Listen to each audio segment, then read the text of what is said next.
So today we did an installation for a 9-inch touchscreen by EVO fit on a Mercedes ML. As you can see, the screen is sat flush beautifully in the standard location with absolutely no gaps. So this makes it look like exactly like the new GLE screen. This is a 2013 model car. So this kit comes with a plug-and-play wiring harness and all connectors to hook up to the existing cabling and Mercedes command system quite seamlessly. All controls basically work off the existing command controller. As you can see, if I'm turning it, I can choose different options.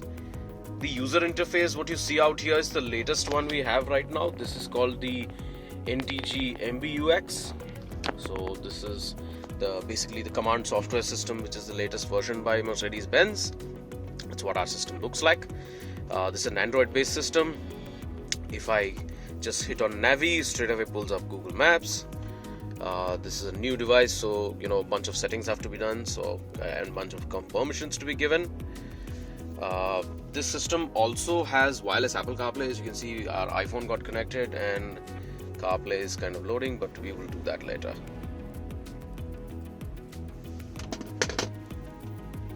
Alright.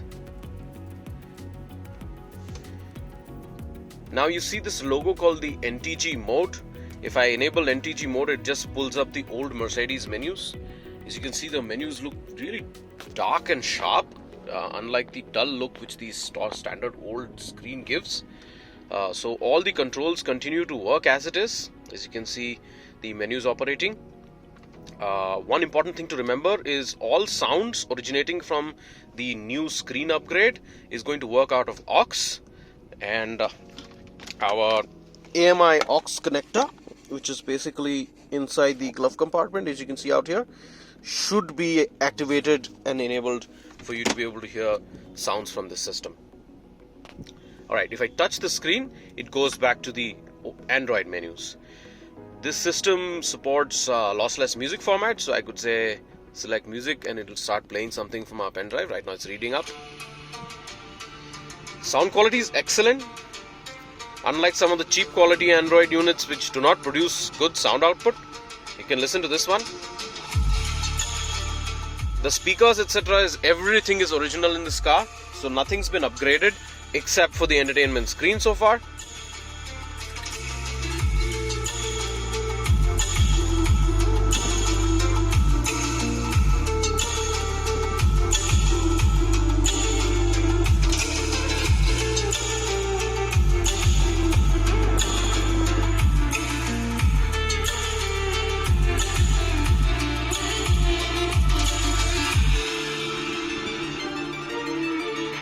Let's pause this. I'll show you more options. There's Bluetooth, through which we can hook up our phones, stream music. The off-screen option basically puts off the screen and brings up the clock. So press that and it comes back to the screen. Here are the main settings. So this is just like the Android-based settings which you get in every other system. Alright. Go to under settings. I could show you the system. So if I go to about car, you can see the Android version is 10, and also the system has 64 GB of storage and 4 GB of RAM. Alright, here are the apps built within. There is wired as well as wireless CarPlay. I will show you how that works.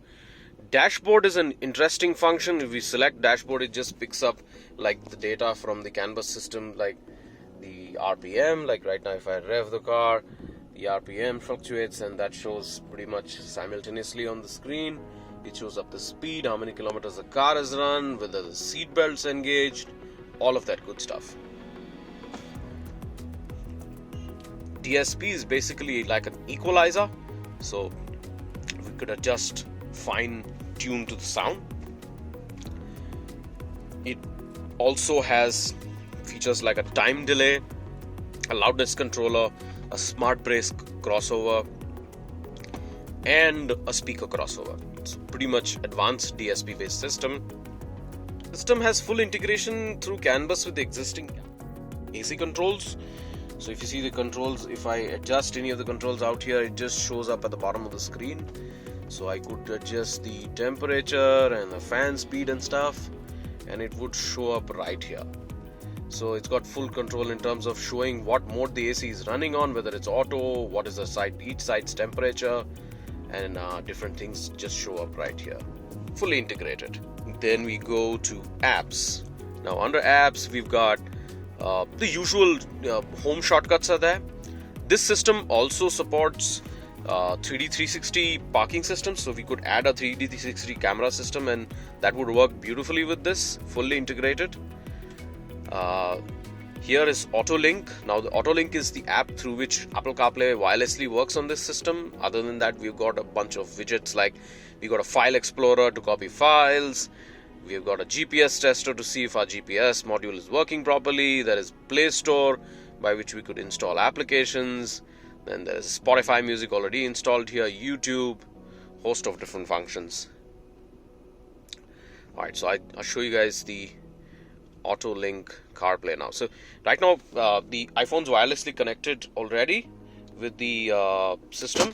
So what we're going to do is I'm going to keep the iPhone down here, and we will operate the Apple CarPlay. So if you can see right now, Apple CarPlay is displaying on screen, and you have this option to choose a split screen on view, wherein you have the GPS on the side and music control on the right. You have your classic Apple CarPlay look. You can choose music apps to launch music right from here. So what we could do is just click on Spotify, and we could go to recently played and just pick up some song, and there we go, the list.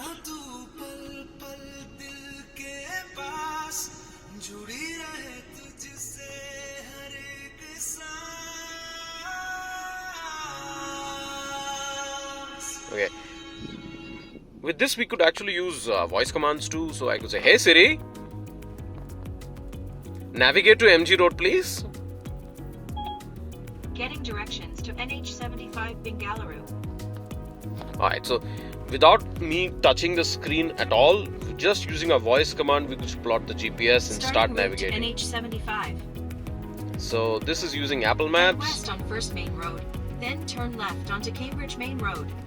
Alright, if we would like to, use Google Maps too, that too is possible. It's right here. It reads out WhatsApp messages to us, so it doesn't let us read the messages for safety concerns, but otherwise it does, have access to our messaging and stuff.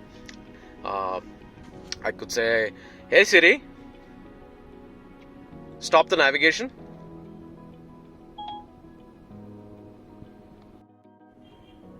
"Hey Siri, play me some Arijit Singh on Spotify." Arijit Singh mashup by DJ Paroma by Jeet Ganguly now playing on Spotify. So it gives us a hands-free experience. Alright, let's pause that. Now if we want to get out of the Apple CarPlay option, we just got to press car, and it gets out of that menu. This has standard features like any Android device. So you get a Wi-Fi shortcut out here, Bluetooth, sound level, brightness control and stuff like that. Then the sound effects basically goes to that same DSP thingy. So yes, we could do some basic settings out here. This system actually has video in motion, and it's got lossless audio and video format reads. So I will just show you something now. You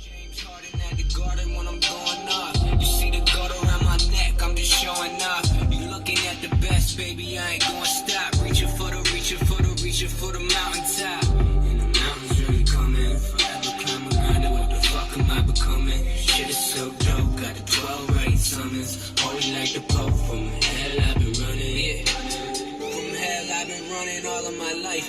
I've been focused on my craft, making fans every night. I ain't focused on your compliments or peasy advice. I'm focused on the message when I sit down to write.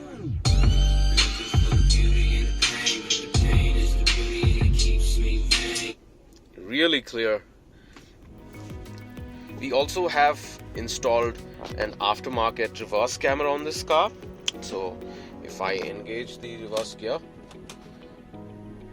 it'll just show up what's behind the vehicle. We've got adaptive guidelines if we turn the steering. So along with turning the steering, it will just show us whether the car is straight, what angle we are turning in. Lot of goodies, excellent features. This is the latest version along with Android 10. If you like this system and you would like to learn more about this, get in touch with us, or you could go to evoretrofits.in to look at detailed features and stuff. And I wish you a nice day.